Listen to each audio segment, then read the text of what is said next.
Welcome to the first episode of The Sound of Music, a podcast about the magic, method, and the meaning of music education in India. And what better way to begin this episode with my friend Andreas, who has devoted his life to music. He's a concert pianist from Germany, and he brings not only his performance experience but a deep sensitivity to how music is taught, felt, and passed across cultures. Welcome, Andreas, in today's episode. So let's begin a conversation that I hope will inspire a thought and a sound.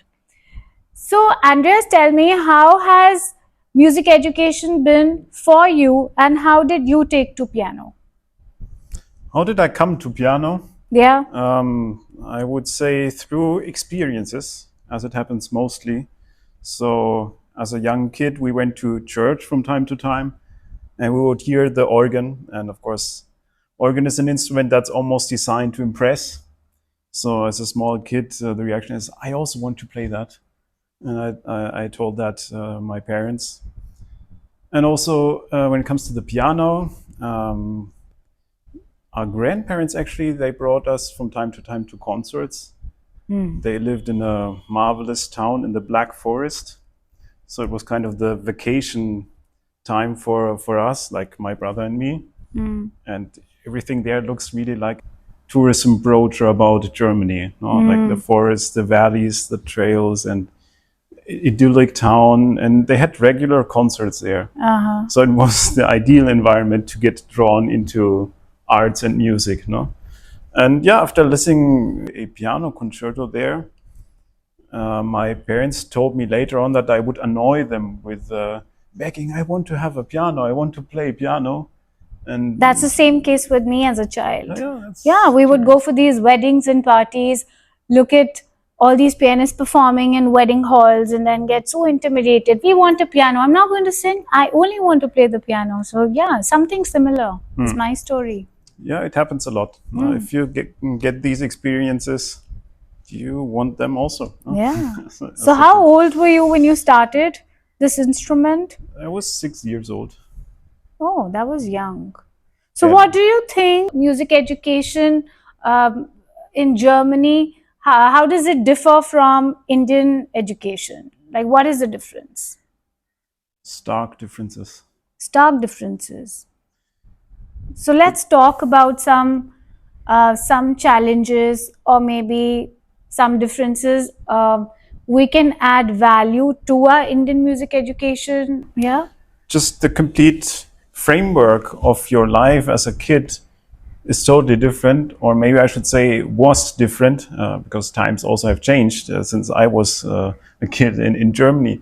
But if you imagine you're a kid back then in Germany, you have school from 8 a.m. to 1 p.m. The rest of the day is free.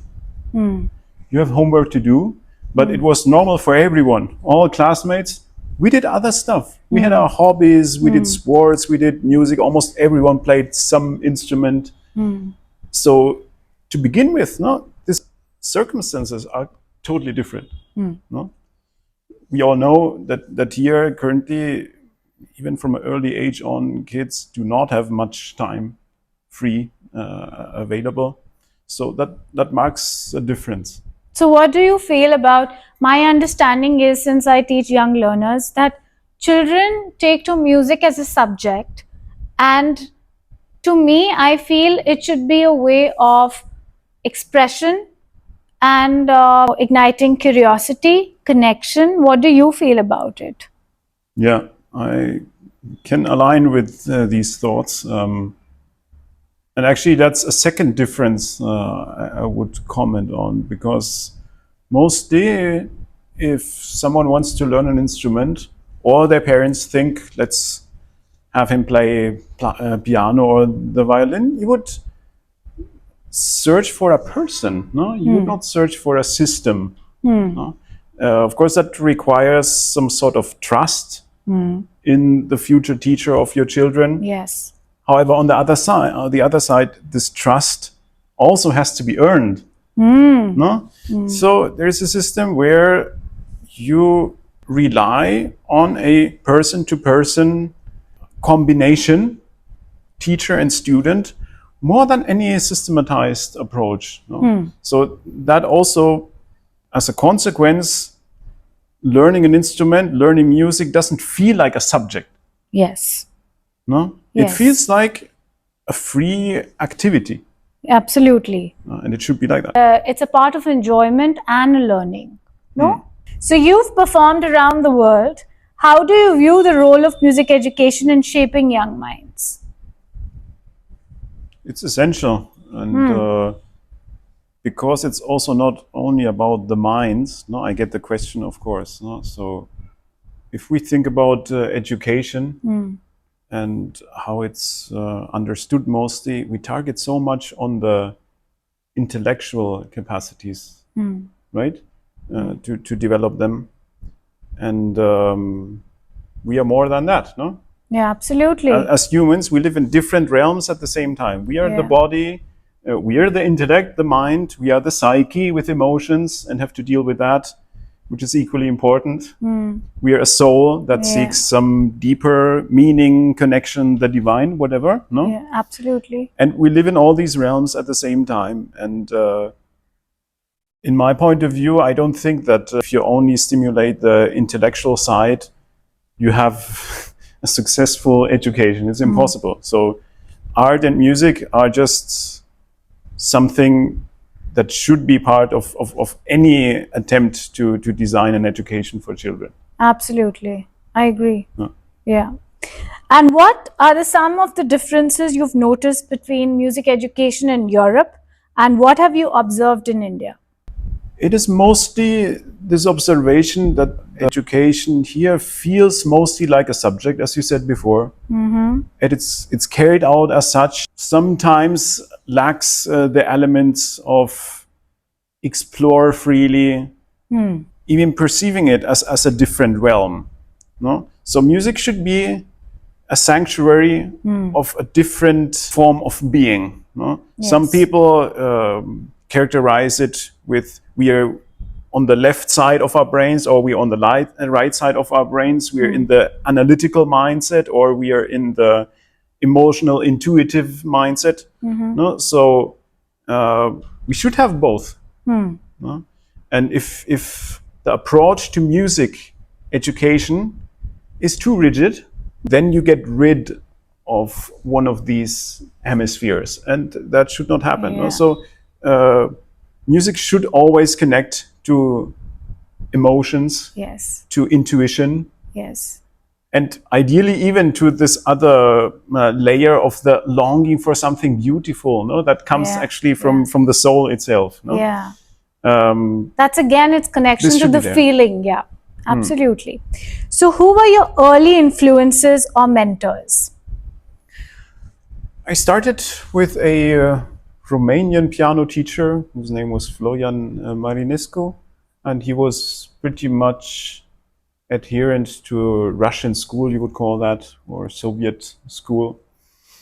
And relatively soon he noticed that I need a very good teacher that could bring me also to more advanced repertoire, because he was not mainly a pianist. He was he did several instruments.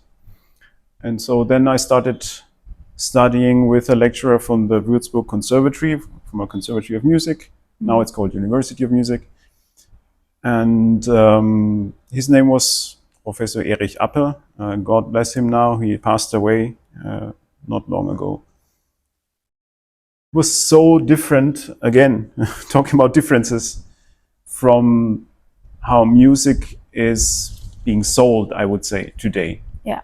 So nothing flashy, nothing of seeking attention, the desire to impress. That was not his approach. So his principles were quite a noble attitude of decency, like aesthetic decency. And I like that approach very much, I must say. And I might add also, he was already senior when I became his student, and he went through the Second World War.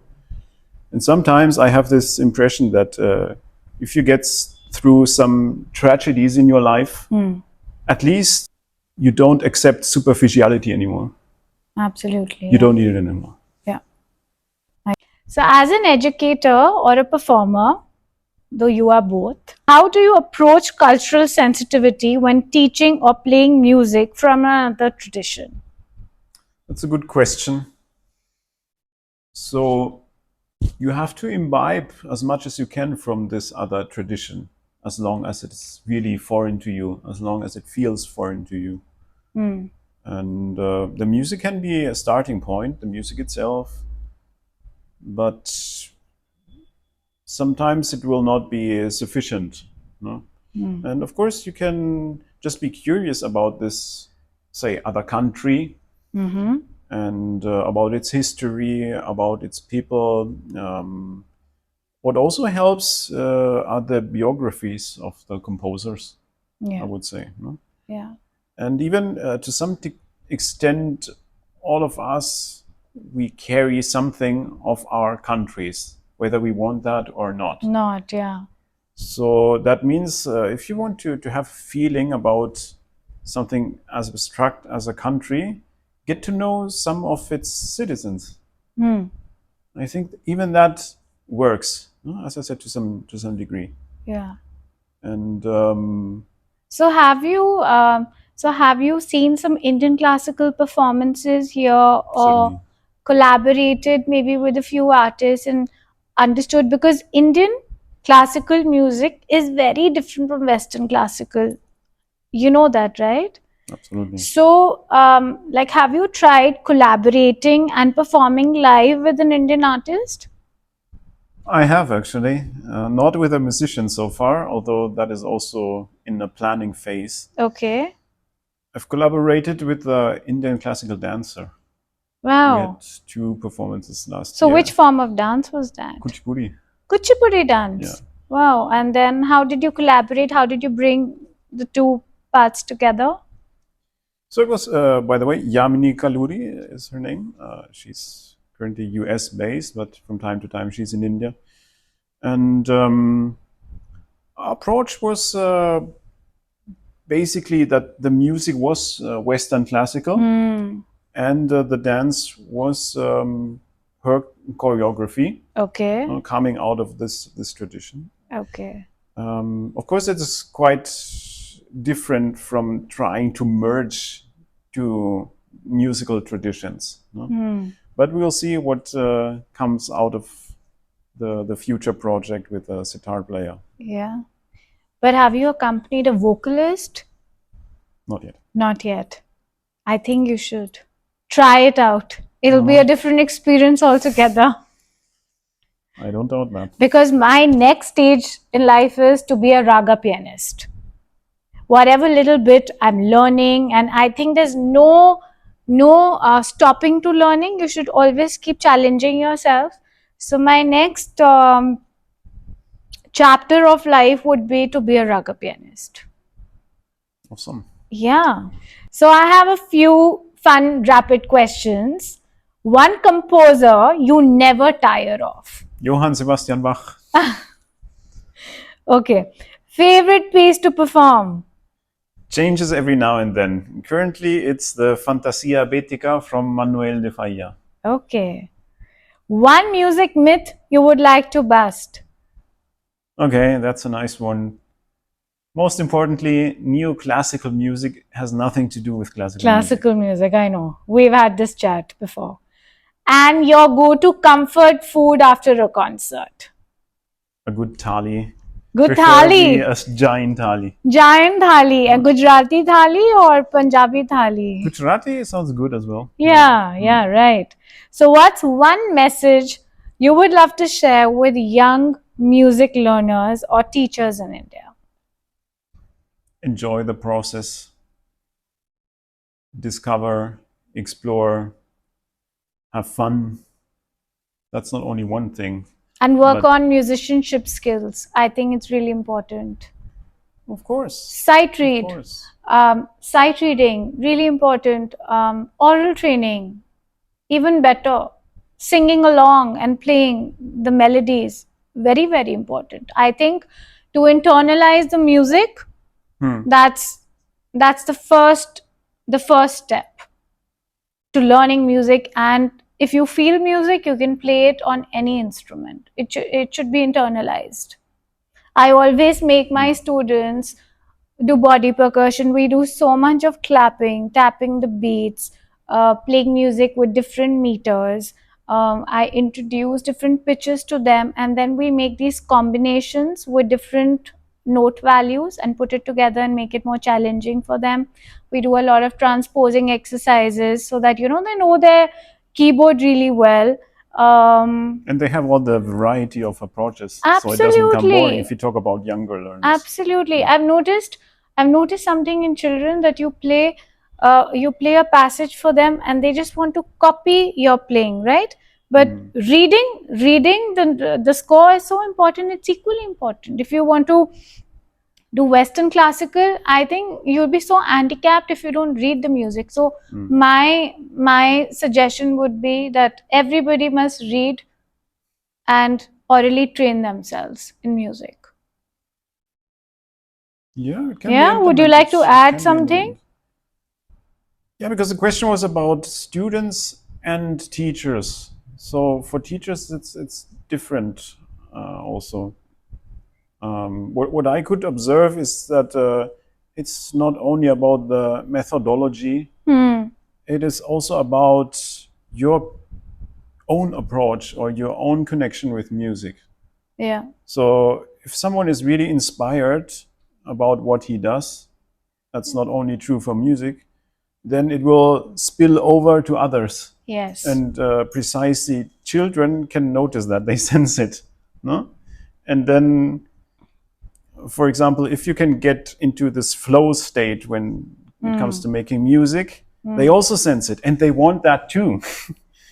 So this is They replicate everything yeah. they see. Yeah, I think this is a good starting point. Yes.